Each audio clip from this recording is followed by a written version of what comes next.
168 pagine di programma consegnate nell'aula di Palazzo Ferrofini e depositate anche alla Corte d'Appello pur non essendo un atto dovuto.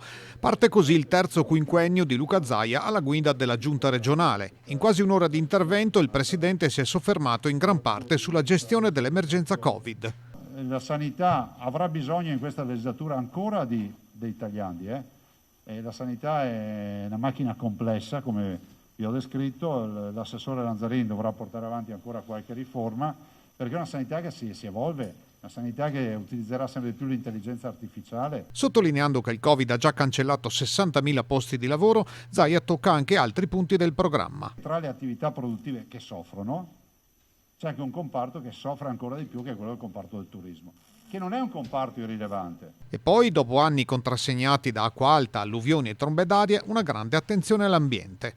In generale penso che sia una delle grandi sfide quella dell'ambiente, non a caso ho presentato anche una proposta di legge sull'economia circolare. Altrettanto significativo il capitolo opere pubbliche.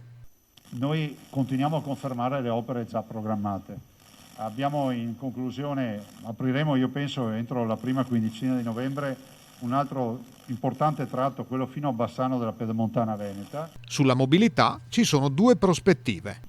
Chiediamo che venga realizzata e completata l'alta velocità e l'alta capacità, quella che viene comunemente chiamata TAV. Gli ormai prossimi mondiali di sci e le Olimpiadi invernali 2026 non saranno gli unici grandi eventi in Veneto. Ci candideremo ancora a qualche grande evento internazionale, abbiamo in animo di presentare altre candidature, abbiamo in animo insomma di consegnare fra 5 anni un Veneto che sia ancora più bello di quello che è oggi. Grazie.